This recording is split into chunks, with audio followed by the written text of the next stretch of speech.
They told you marriage was love. They told you it was partnership. They told you it was sacred, beautiful, the culmination of your emotional evolution. But what if? What they really built was a system that profits when you lose. In a world where a single signature can cost you your future, your home, your children, your selfhood, one quiet, persistent question shadows every vow. Is modern marriage still about unity, or has it become a silent trap? Philosopher Agnes Callard framed this challenge. Marriage can prepare us for divorce, teaching autonomy beyond dependency. You either create a union that expands your capacity to stand alone, or become trapped in fragile attachment. As a psychologist and philosopher, I don't speak from bitterness, but from witnessing the devastation of men who entered in good faith and emerged broken. I present this not from cynicism, but clarity. I've seen the rules and the ruin. They said it was love. But for many men today, marriage feels like a contract written in disappearing ink, one where only her rights are protected and only his sacrifices are guaranteed. In this video, we explore the emotional, psychological, and legal imbalance behind modern marriage, and why so many men are paying a cost no one warned them about. For millennia, marriage served practical needs. Men provided protection and resources. Women nurtured lineage, culture, and care. It wasn't a fairy tale, it was survival. Marriage was not based on feelings. It was a covenant of labor, loyalty, and legacy. But in the modern world, the romantic narrative replaced the practical structure. Yet the legal obligations remain. We still hold men to the standard of unconditional provision, but remove the mutual covenant that once made it just. Today, a man is expected to give everything, and when that structure collapses, the system rarely catches him. It extracts what remains. Be a little aware before you are trapped. Marriage is a trap. You will be trapped by the woman, and the woman will be trapped by you. Legally, you are allowed to torture each other forever. Rajneesh, this is the modern paradox. Two people claiming freedom, yet bound by law. Two people proclaiming love, yet often incentivized to betray. Evidence of imbalance. 70% of divorces are initiated by women. In custody battles, the courts favor mothers in over 80% of cases. Alimony and child support continue long after affection ends. Men are often left without a home, without access to their children, and without a sense of identity. Some call it justice, but to many men, it feels like state-sanctioned loss. And what do they lose? Not just money, not just custody. They lose direction. They lose themselves. In therapy sessions, I've heard the same phrase repeated like a sacred wound. I don't even know who I am anymore. Passed through the crucible of compromise, many emerge not stronger, but emptied. A shadow of who they once were, drained emotionally, crushed spiritually. Still alive, but no longer living. Philosophers have warned us. Thus, the philosopher dislikes marriage. Marriage is a barrier and a disaster along his route to the optimal. In Nietzsche, why? Because marriage, when misaligned, doesn't just bind, it blinds. It distorts growth into duty, freedom into function, love into legality.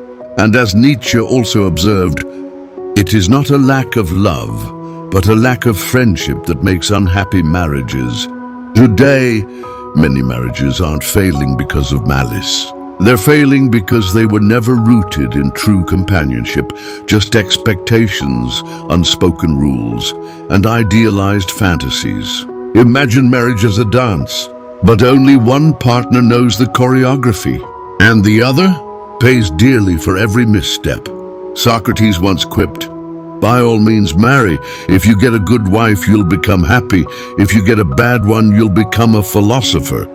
It's a bitter joke wrapped in truth. A bad marriage births introspection. It rips you away from comfort and plunges you into wisdom. But here's the question: why must wisdom come from pain? Why must men learn self-worth only after it's been taken? This isn't a warning to fear marriage. It's a call to consciousness. Because today's system doesn't reward devotion. It rewards doubt. It doesn't preserve the family. It profits from its dissolution. Divorce is not just an event, it's an industry. And in that industry, pain pays. Alimony funds lawyers. Child support fuels litigation. Legal fees and court systems thrive while the couple fractures. And what happens to him? He becomes invisible, not just to the court, but to society, to friends, to himself. He was taught to provide, but not to protect himself. He was taught to love, but not to discern risk.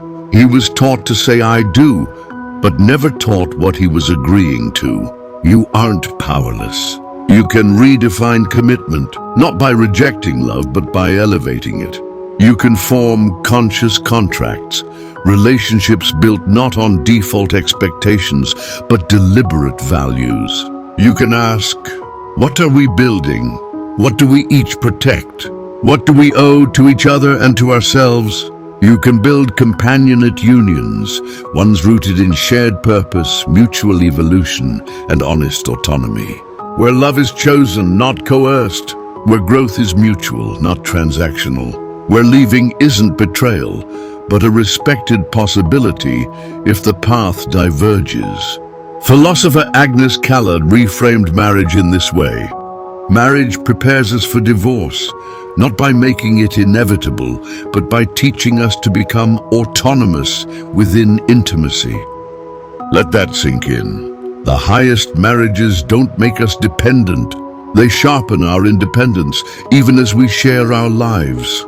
The strongest relationships are those where each person remains whole, never sacrificed at the altar of forever. Because what is forever if it costs your essence? This is not a manifesto against women. This is not bitterness disguised as brilliance. It's clarity. Clarity about systems, structures that punish devotion, structures that exploit vulnerability, structures that still see men as wallets, not as souls. What if we reimagined marriage? Not as a license for legal inequality, but as a sacred evolving partnership, a covenant, not of gender roles, but of radical responsibility, where love is not a tool, where law is not a threat, where divorce is not warfare, and where a man doesn't have to lose everything to learn his value. Love openly, but protect your wholeness. Trust but verify. Give but never erase yourself. Marriage as it stands is a game few men win. But that's because it was never designed for authentic partnership. It was designed for structure, not fulfillment. For control, not connection. You weren't meant to play their game.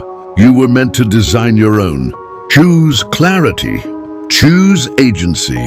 Choose purpose. Choose love that uplifts, not legal bondage. You are not a pawn. You are the player. And players don't beg for mercy, they master the game.